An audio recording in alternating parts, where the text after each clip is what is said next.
All right, this is John Cola with growingyourgreens.com. Today we have another exciting episode for you, and I'm on another field trip, and this one's gonna be one of the most amazing videos I've ever made about aquaponics ever. Where we're at today, we're here in Austin, Texas at Austin Aquaponics, and as you guys can see, it doesn't look like much from the outside, which are basically two big greenhouses where they can control the temperature to allow them to grow things where they maybe normally couldn't, you know, both in the summer and also the winter. I mean, it's currently the winter time right here in Austin, and they still got basil plants living inside producing, and this is completely amazing.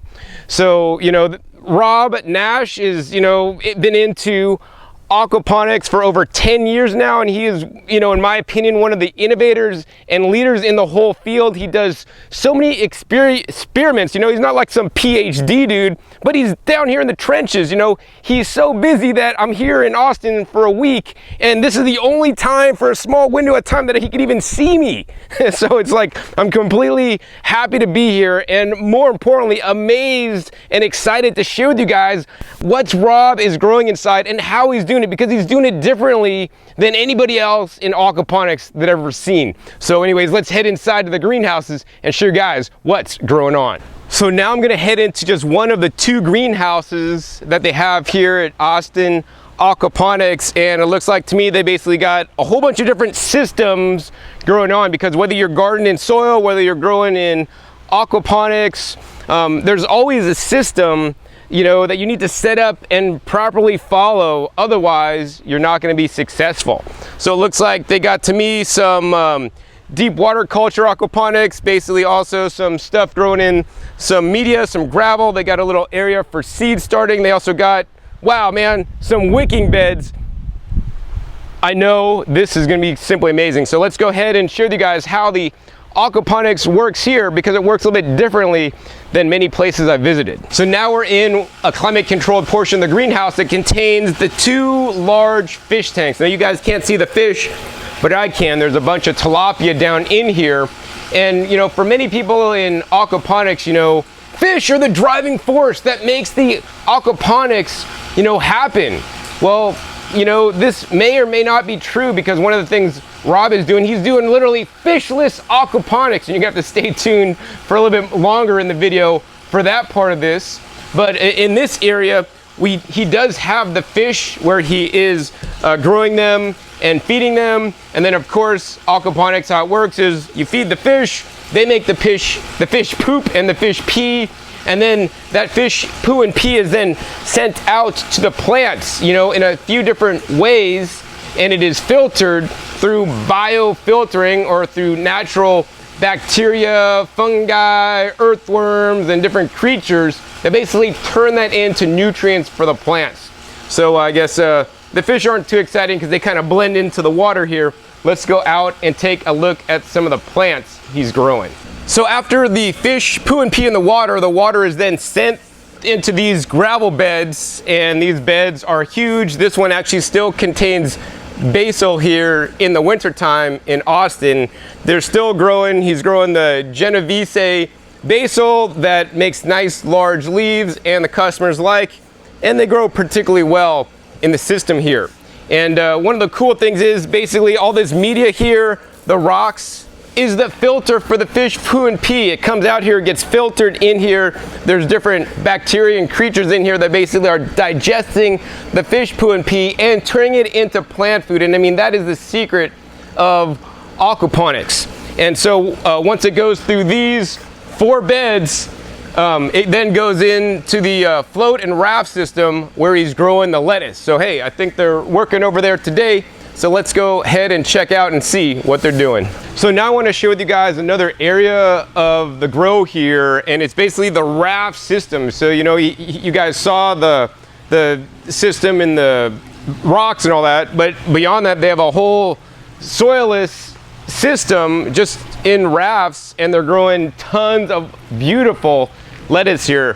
What they're doing today, we got Mark Williamson, who's actually one of the team members here at Austin Aquaponics. He's actually taken the butter crunch lettuce here that's really planted tightly, and because these guys get so big, they actually got to move them over into the new raft and space them out and leave some holes so that they could actually grow bigger to market size.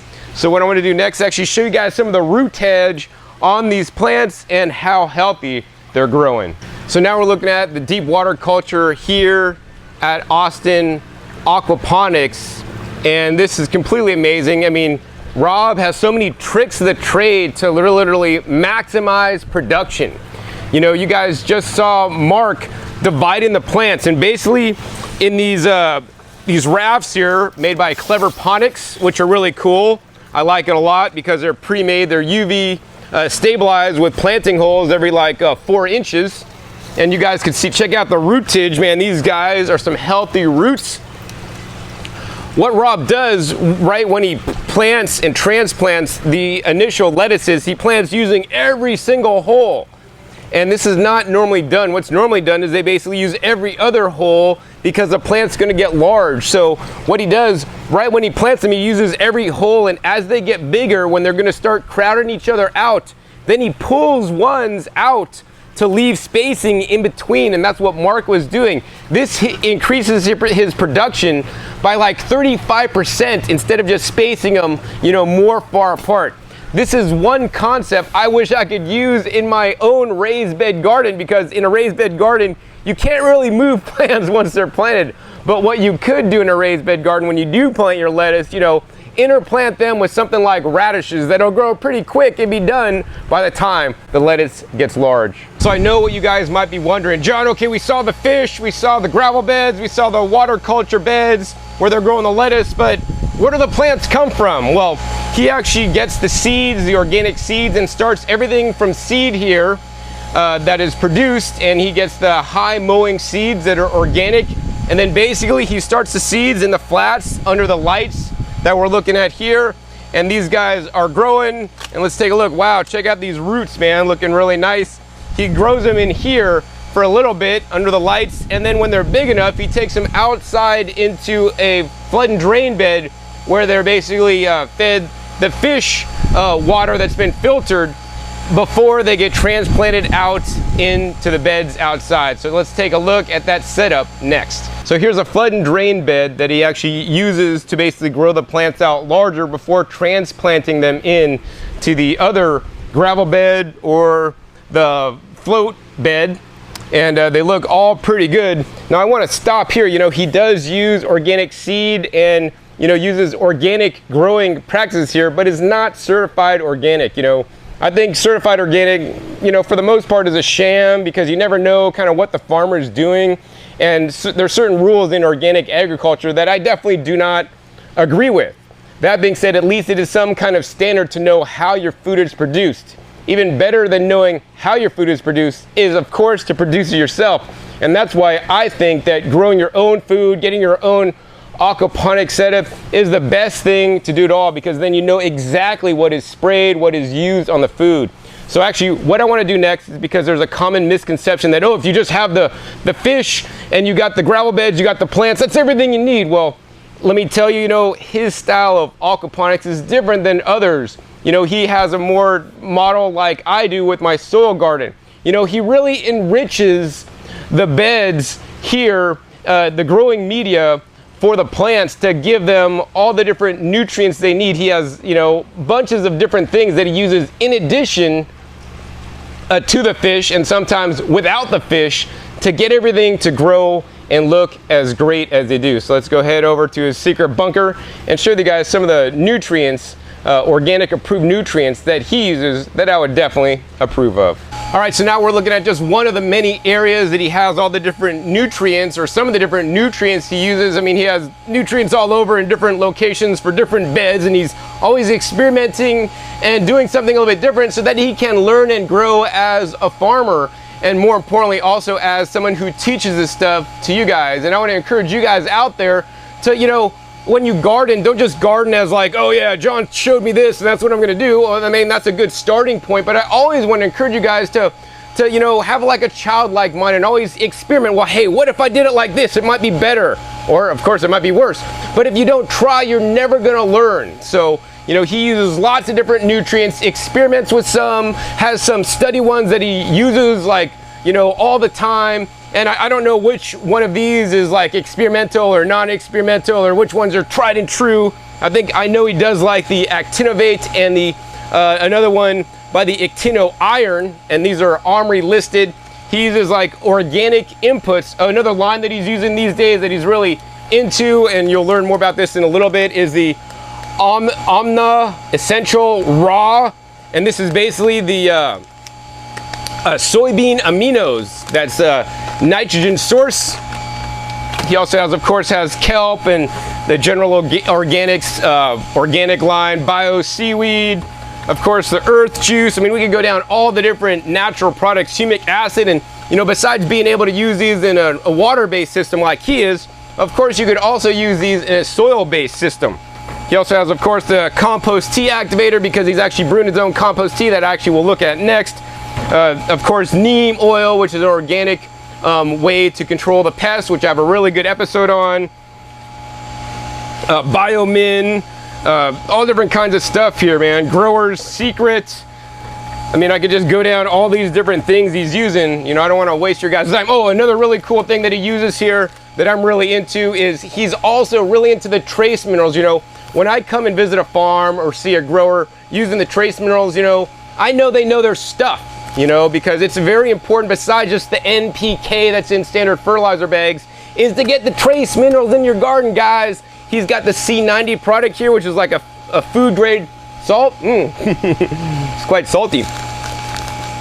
And he uses this to get his plants up to 90 different trace minerals. And besides just the sea salt product he's using here, he also adds rock dust and rock powders, which are a very critical component to his grow operation. And that's why I believe, you know, some of his plants look like the healthiest plants that I've ever seen at any aquaponic farm I visited. I mean, I've visited plenty of aquaponics farms where things are kind of like stunted growth. The leaves aren't greening up. The plants are stressed out. They're not happy. They're growing small. But this is the complete opposite. If you want to know the best, I mean, Rob Nash, he's doing it the right way. So yeah, one of the right things he's doing, because he has, I mean, it's not just one thing or another thing that he's doing to make his style right. It's all the different things he's learned over the years, and he basically does this, and there's so many different intricacies, you know, that if I spent a week here, I might start beginning to learn. But one of them, I'm confident, can help you guys out, whether you're growing, you know, aquaponically or whether you have a soil-based garden. It's the compost tea. So let me show you guys his new and innovative compost tea vortex brewer using a 15-gallon bucket he came up with. What we're looking at now is the compost tea bucket. You guys can see it's like bubbling up in there. And simply, this is a 15-gallon bucket, and actually until today I didn't even know they had 15-gallon buckets. I guess chlorine originally came in this, and he washed it very well before using it, because chlorine and microbes, they don't mix. It's kind of like oil and water, right? Anyways, what he's done is he's got like a active aqua pump here, my favorite brand of pump to use myself in my own compost tea brewing. He's basically got a hole in the bottom of this bucket here that basically has the water going into the tube, the PVC tube, and this is basically a lift pump where he's pumping in the water. And if you guys look, I mean, there's a lot of water bubbles coming out in there to brew his tea. Now, he doesn't mess around with any kind of tea bags or anything. He just puts all the mixture, which is very rich in the worm castings, to brew in there, and then he'll spread this out into his garden amongst his grow as needed to enhance the plant growth. Now, the main reason for the compost tea is not necessarily for the nutrients in the tea, but it's for the microbes. He is literally breeding microbes, whether he's breeding them in a compost tea or using a bottled product that contains plenty of microbes, because it's the microbes are the driving force, whether you got a soil system or whether you got a system like he's doing here with the aquaponics. So before I show you guys the aquaponics without the fish, I want to really stop here and show you guys some of the different soil supplements that he uses, because it is so important for successful growth, whether you're growing in an aquaponic system, you know, a soil system like I do, or even a hydro system. Some of these nutrients can be used even in a hydro system.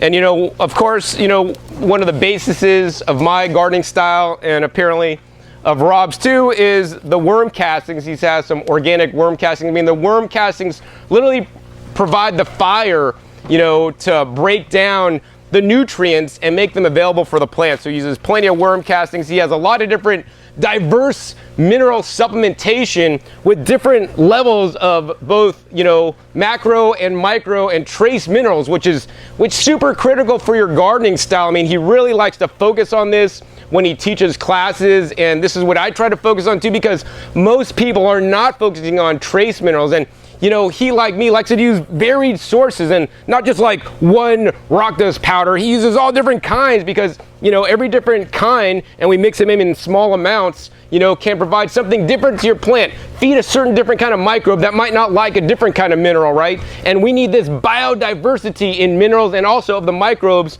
to really feed our soil. So he's got things like the crab shells here. He's got this stuff called HumaGrow, natural soil conditioner, natural humates. He's got, of course, we're in Texas, he's got the Texas green sand, not the stuff from New Jersey. He's got this other stuff called the Yum Yum mix, which is really cool. It's got things like alfalfa meal, cottonseed meal, green sand, kelp meal, rock dust, rock phosphate, humate, dry molasses. I mean, this pretty much looks almost just like a compost tea. All you gotta do is add the worm castings. Never seen that before. He's got the Mineral Plus by Soil Mender. He's got some Sol Pomag. He's got the Actino Iron, really good product to use in your aquaponic system. He's got an Organicide garden spray. This is an organic certified garden spray for insects. I personally like the neem stuff better. And most importantly for you guys that have aquaponics systems or even hydro systems, this stuff above all the other products is what I'd recommend. You know, this provides the microbes in your hydroponic system that may be lacking. It says aquaponic safe hydro or soil, contains endo and ecto fungi as well as plenty of different bacteria. This is a component that is missing from most gardening styles. You know, whether you get a liquid that you can use like this in your water-based system, or whether you get some dry powder like I use and Rob also use, or whether you're getting some of that from the earthworms, I think supplementing the microbes in addition to supplementing the trace minerals are super critical. So I guess with that, let's go ahead and take a look at this fishless aquaponics system he's doing.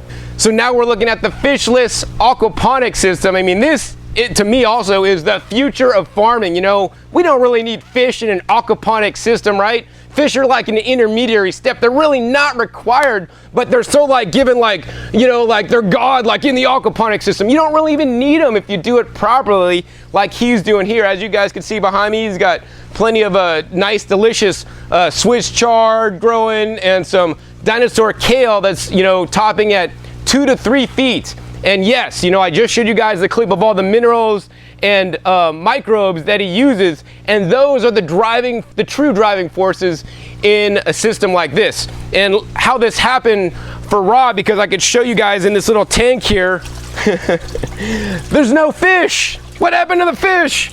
Well, so what happened to him was what might happen to many of you guys, right?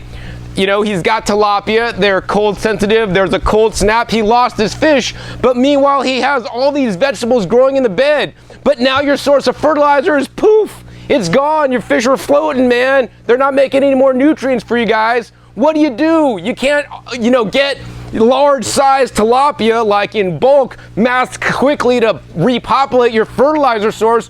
What do? So he actually had to sit down and say, crap, what do I do? And so he had to figure out like, well, why do we even need the fish in the first place? So what drives this system in here is completely worm poo or worm castings instead of fish poo.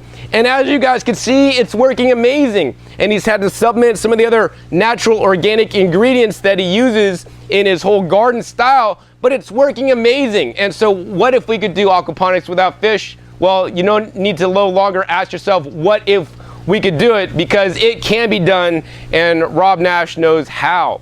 So I mean, this is a commercial production farm. You know, he charges $3 a head for his lettuce. He charges top dollar for his top quality produce, and that's something also very important to me. You know, I don't mind paying for top quality stuff like they're growing here at Austin Aquaponics, but I do mind, you know, buying expensive stuff that's not top quality, because most farmers are simply just not doing the practices it takes to do this. And as much as I like that I've shared with you guys how he's growing commercially, he also has, besides his commercial side of the business, he also has a whole side of his business where he educates and sets people up in the local area, gives classes for people that want to grow at home like you and me. And so what we're going to do next is actually go up to his home, where actually he has some demonstration setups for a system that you could build on a much smaller scale.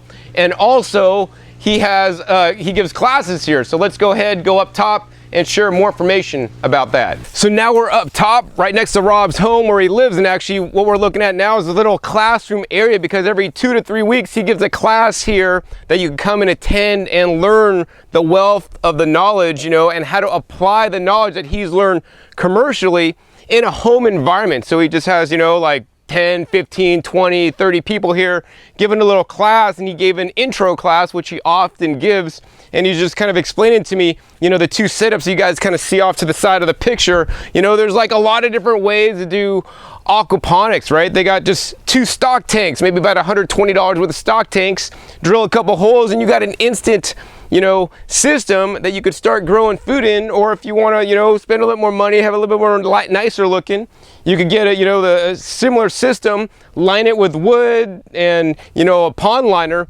and have a system that looks a lot better, but it's going to cost you more and maybe involves some more labor. And that's really cool. I've learned a lot of cool things here today about the aquaponics, and more importantly, the bioponics, which I'm super interested in. Oh, and what I want to show you guys next is actually his little personal grow area. Yeah, no, there's none of that kind of stuff growing here, but his little personal grow area where he actually has some of the kits and demonstrates the kits that he makes available to people in the local area that he'll actually set up, but more importantly also makes information available online so that you can build your own kit, to glean 10 years of knowledge from Rob, since he's been doing it that long. So let's go over to his personal grow and check out a little bit of what he's growing. So what we're looking at now is Rob's personal own little grow area here, where he has some, uses it for demonstration, but also grows some of his own food. And one of the cool things that he talked to me about was that, he sets up like one of these 4x10 or 4x8 foot beds with basically one of each plant, a tomato, a basil, a pepper, and some greens, all this kind of stuff. So that a person coming here that just really wants to just grow some food, know where their food comes from, can set up just one little system and of all the different plants they need, to literally feast on and to eat out of their own garden. So in this area he has like the demonstration 300 gallon, 150 gallon setups to demonstrate what he can install, also to show how you can actually make it yourself.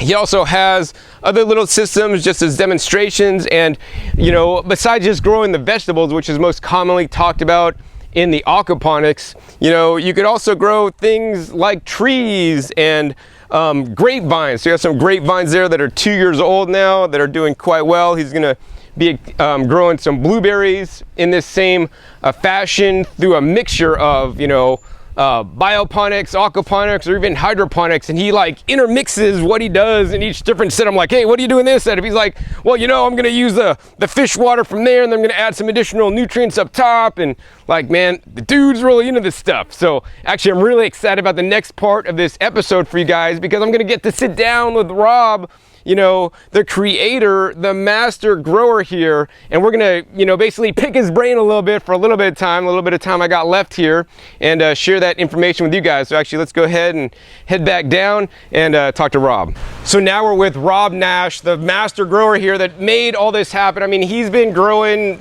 for over 10 years now with the aquaponics, and he knows more than probably anybody I've ever visited, and his place, as I mentioned in the video, looks better than any other aquaponics setup I've ever visited to date. And we want to pick his brain a little bit. I don't have a lot of time today, and maybe I'll be able to come back at another point. So Rob, I want to talk more with you about the fishless aquaponics. I guess you're calling it bioponics, so yeah. I guess an aquaponic system is bioponic, but a bioponic system isn't always aquaponic. Can you tell us more about this? Yeah, that's right. Our first effort with this was starting when we lost a bunch of fish, and we wanted to see how far we could keep this system going without fish. So we started adding supplements, different forms of nitrogen, and found that the compost tea and the liquid seaweeds and some of the other granular supplements in the bed seemed to do all we needed. And so when we got around to building this last corner here, we decided to try it without fish entirely. And we're going on our 10th or 11th month now that it's never had fish, live gravel, or live water. And so far, it's some of the happiest plants we've ever grown.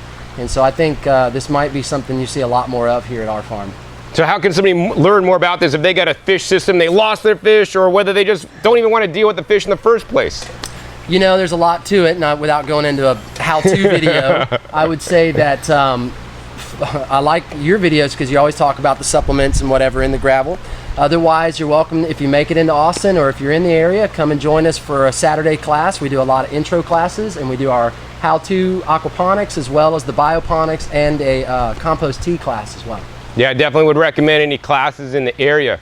So Rob, I know besides just running your farm, you have some kits available for people that you know, don't want to build their own in the Austin area, but you could also ship, you know, some parts in a box, and then they could go to their local Home Depot and have some plans to build their own system based on your proven successful model, right? How can somebody do that? Yeah, that is when we do our classes and our how-to that's on our website. We have a 150-gallon system and a 300-gallon system, and those are both the same handout that would come in the class if you were to join us for one of our how-to classes.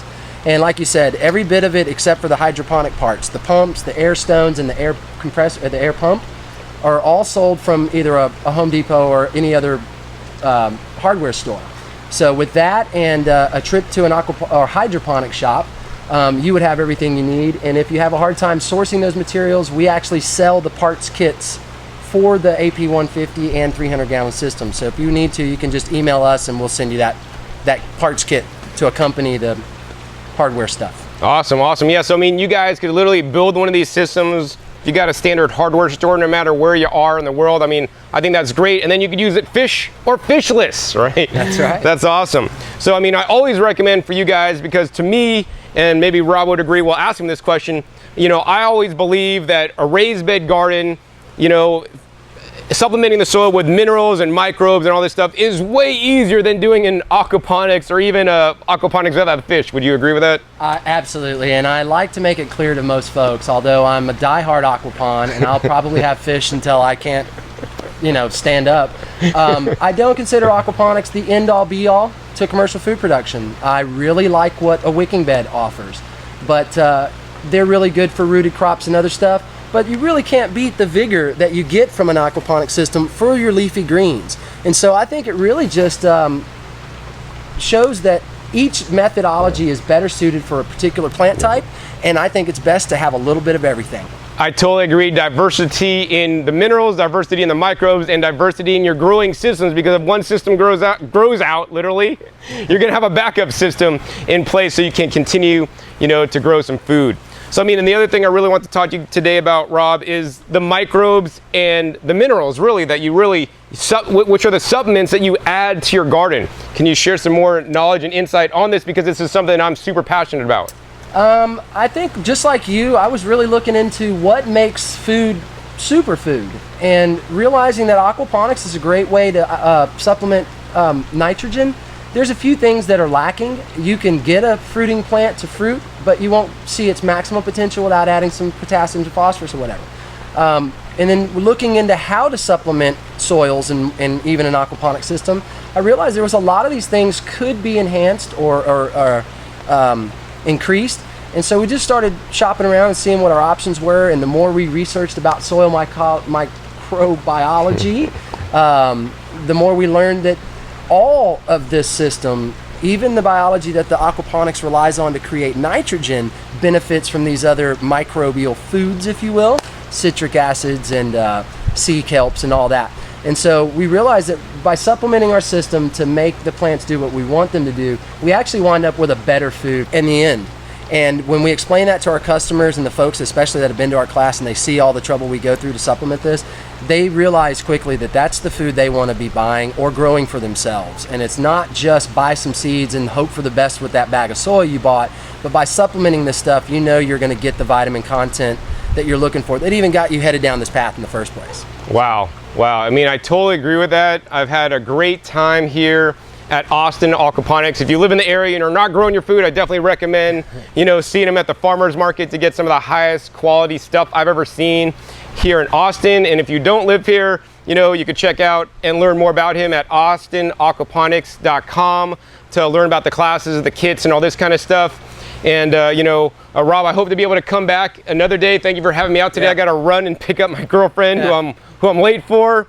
But yeah, I've really enjoyed my time and really would love to show more of the different cool things that you're teaching and learning here yourself. Well, it's great, and it was a real honor having you here today. I love what you do, and I just say keep doing more of it. And if you are in town again, I'd really be honored to have you back out, and maybe we can continue shooting some more videos for the folks. Awesome. Yeah, so stay tuned. If you're not already, subscribe to my YouTube channel. I have over 1,000 videos now on all different aspects of gardening, including many on aquaponics. This is the first time I've had fishless aquaponics. Anyways, give me a thumbs up if you like this video. Let me know to come back out to visit Rob when I'm back in Austin. Once again, my name is John Kohler with growingyourgreens.com. We'll see you next time, and until then, remember, keep on growing.